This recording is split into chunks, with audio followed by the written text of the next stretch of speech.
नमस्कार, मैं हिमांशु कुमार। आप देख रहे हैं भारत लाइव। चिराग पासवान लगातार सुर्खियों में बने रहते हैं क्योंकि इस वक्त लोजपा के लिए एक बहुत बड़ी मुश्किल जो है सामने आ गई, क्योंकि बार बार आप देख रहे होंगे कि लोजपा के तमाम कार्यकर्ताओं और नेताओं को कभी जेडीयू अपने पाले में कर ले रही है तो बीजेपी अपने पाले में कर ले रही है। नीतीश कुमार उस जख्म को बर्दाश्त नहीं कर पाए हैं जब एनडीए के अंदर ही उनका कद काफी छोटा हो गया, वो छोटे भाई की भूमिका में आ गए। ये अलग बात है कि वो एक सिक्के जुगाड़ करके अपनी स्थिति लगातार मजबूत कर रहे हैं, लेकिन वो लोजपा को बख्शने के मूड में नहीं है। और ये तमाम जो बयान आ रहे हैं जेडीयू नेताओं की तरफ से, उससे स्पष्ट रूप से नजर आता है। आपको याद होगा शुरुआती दौर में बीजेपी कह रही थी कि चिराग पासवान एनडीए का हिस्सा हैं और रहेंगे, लेकिन उसके बाद जेडीयू के तेवर सामने आए। वो आरसीपी सिंह का बयान भी आपको याद होगा, जब वो मीडिया से कहते हैं कि आप जानबूझकर चिराग पासवान को माइलेज देते हैं, उनका कोई अस्तित्व बचा ही नहीं है। इसके बाद नीतीश कुमार के जो अन्य बड़े बड़े नेता हैं वो भी लगातार चिराग पासवान को लेकर हमलावर रहे हैं। और उसके बाद जिस तरीके से जेडीयू में लोजपा के 200 कार्यकर्ताओं को शामिल करा लिया गया, फिर बीजेपी में भी 200 कार्यकर्ताओं को शामिल कराया गया। हालांकि लोजपा का ये कहना है कि इसमें भी घोटाला हुआ है कि जो कार्यकर्ता जेडीयू में शामिल हुआ था उसे ही बीजेपी में शामिल करा दिया गया। लेकिन ये बात भी सच है कि बीजेपी जो कहती है कि चिराग पासवान एनडीए का हिस्सा हैं और रहेंगे। आपको याद होगा जीवेश मिश्रा ने यह बयान दिया था। जीवेश मिश्रा मंत्री हैं, वो कोई छोटे मोटे नेता नहीं है, लेकिन उसके बाद वही बीजेपी लोजपा की इकलौती विधान परिषद को अपनी पार्टी में शामिल करा लेती है। और इसी वजह से कि जेडीयू प्रवक्ता राजीव रंजन ने भी बड़ा बयान दिया है। उन्हें कहा है कि चिराग पासवान एक प्रवासी पक्षी की तरह है और बिहार की जनता इतनी बुर्बक नहीं है, इतनी मूर्ख नहीं है, वो बिहार की धरती को नहीं जानते हैं। ये कभी भी प्रवासी पक्षियों पर यकीन नहीं करेंगे।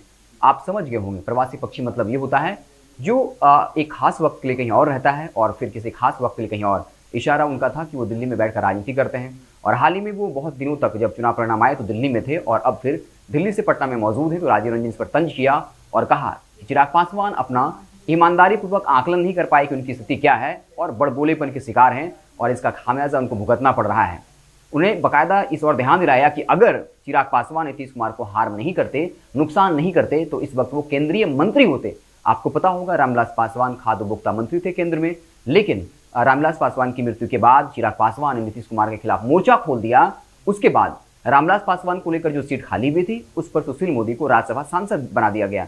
तो इस पर जो है नीतीश कुमार के प्रवक्ता राजीव रंजन का तंज था और उन्होंने कहा कि चिराग पासवान की जो स्थिति है उसके लिए चिराग पासवान खुद जिम्मेदार हैं। अगर वो नीतीश कुमार पर आक्रमण नहीं करते तो इस वक्त बिहार के एनडीए में भी उनकी सरकार होती, उनके कई लोग मंत्री होते, साथ ही साथ वो खुद कैबिनेट मंत्री होते। लेकिन चिराग पासवान ने अपने गलत निर्णय की वजह से अपने ही पैर पर कुल्हाड़ी मारा है। तो इस तरीके से जेडीयू का बड़ा अटैक चिराग पासवान के ऊपर और कहीं न कहीं लोजपा के लिए एक बहुत जो है मुश्किल का वक्त है, जहां एक तरफ जेडीयू तो उसके पार्टी को तोड़ ही रही है, चिराग पासवान जिसमें लगातार आस्था जताते रहते हैं प्रधानमंत्री मोदी अमित शाह में, वो भी शायद नहीं बख्श रहे लोजपा के तमाम बड़े नेताओं को अपने पाले में करने की कोशिश कर रहे हैं। कहा ही जाता है राजनीति में ना कोई अस्थायी दोस्त होता है ना दुश्मन होता है, सब कुछ स्थिति और परिस्थिति पर निर्भर करता है और हर कोई मजबूत होने की कोशिश करता है। कहावत है ना कि हर बड़ी मछली छोटी मछली को खाती है, क्योंकि बड़ी मछली बनती ही है छोटी मछली को खाकर।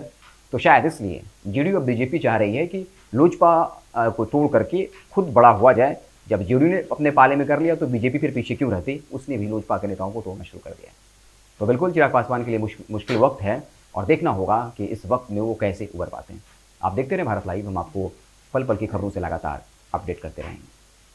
अगर ये वीडियो पसंद आई और वह बिहार के राजनीति और बिहारियत से सरोकार रखेनी तो सब्सक्राइब बटन दबा के चैनल के सब्सक्राइब कर ली। ओजे एगो घंटी बा, ओकरा बटन दबा देला से कुल सटीक और मारक खबर रुआ मुफ्त में मिल जाई।